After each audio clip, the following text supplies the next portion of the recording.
CZW. Wait, they wrestled in CZW?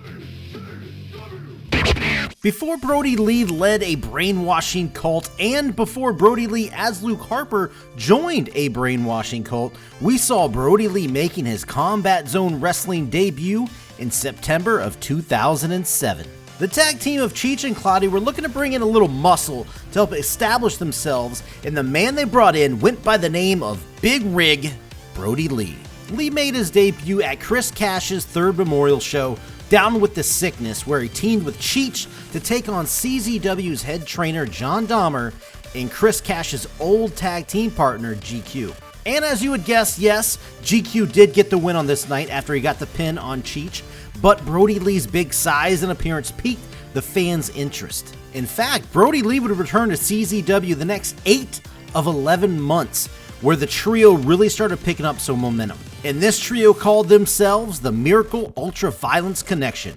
So let's take a look at their nearly year-long run in CZW. After losing his debut tag match at Down with the Sickness, Brodie Lee and Cheech rebounded with a triple threat tag win over the Olsen twins. We're talking Jimmy Olsen and Colin Olsen, or some of you may know him as Colin Delaney in the WWE, as well as CS2, Dave Cole and Jay Busta.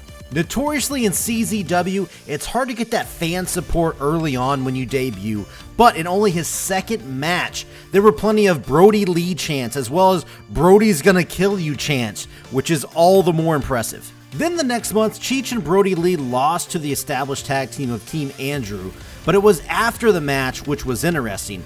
After losing, Cheech and Brodie Lee continued the attack only for Nate Hatred to come out to make the save. That save did not work out as planned though, because Cloudy quickly jumped into the ring and hit a low blow on Hatred, which ended up leading to a big 6-man tag match at Cage of Death 9. To me, it looked like Brodie Lee was being positioned for big things, and Nate Hatred was playing that CZW legend role where he has to really go through him to be put through the test. They faced off, traded a bunch of blows, hit some suplexes on the outside. All of this happened during the 6-man tag match at Cage of Death, and even at the end, after the Miracle Ultraviolent Connection lost, they even brawled to the back.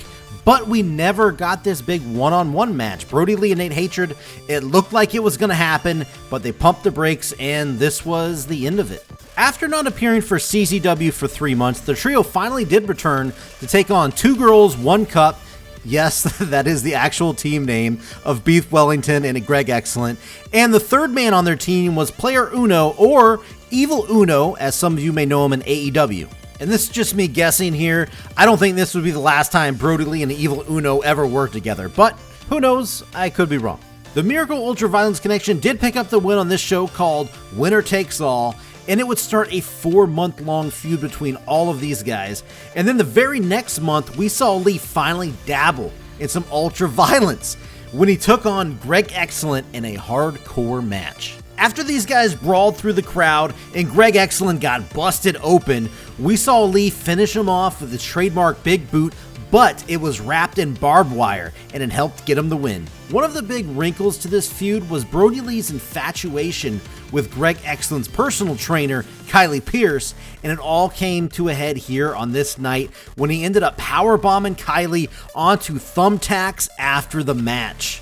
The next month, the Miracle Ultraviolent Connection got a kind of a warm-up match against the Ring Crew Express and Jimmy Olsen at CZW Summer School event. But we did see Kylie Pierce come out distracting Brodie Lee, and this ended up leading to a challenge next month for 2 Girls 1 Cup to take on the Miracle Ultraviolent Connection in a TLC match. This would all take place in 2008 at one of CZW's signature shows, Tangled Web. This would be a 6-man TLC match. Well, I say man, but Kylie Pierce was on 2 Girls 1 Cup, but you know what I mean.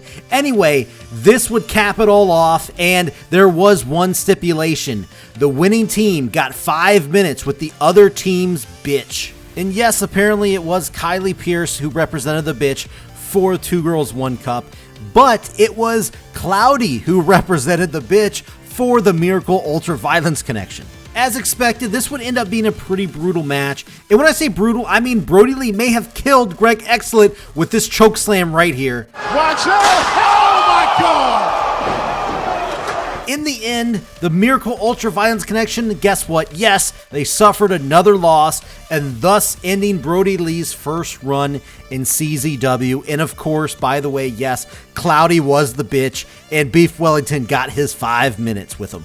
It wouldn't be for another 3 years before we saw Brodie Lee step foot in CZW again, and man, what a high-profile match it was. Jon Moxley was in the middle of his second title reign as CZW World Champion, and at Cage of Death 12, just after defending his title against Homicide, out came Brodie Lee from the crowd to lay Moxley out with his big boot. He made it very clear that he wanted Moxley's title. So the next month in the main event, the two met at a show with a very fitting name. From small beginnings comes great things. We get a chance to see two future superstars battle it out over the CZW World Championship. If you really want, the full match can be found for free on CZW's YouTube channel, as well as like 20 or 30 other YouTube channels I noticed. But as you could guess, this ended up being a hard-hitting affair.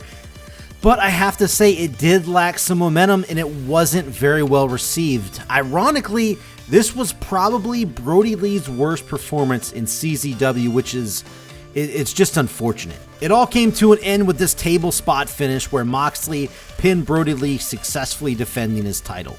Little did we know, we would see Luke Harper and Dean Ambrose battling it out on Raw some 2 years later, and then again in AEW for the AEW World Championship. This is just really cool stuff. So that would be it for Brodie Lee. He had just this one match for his return. He would go on to join WWE and FCW the next year. So after just 9 matches, it really did look like CZW wanted something bigger for Brodie, but for whatever reason, it just never came to be. From a trucker to joining and then leading a cult, it's just reassuring to see Brodie Lee got plenty of the spotlight and admiration he deserved during his career.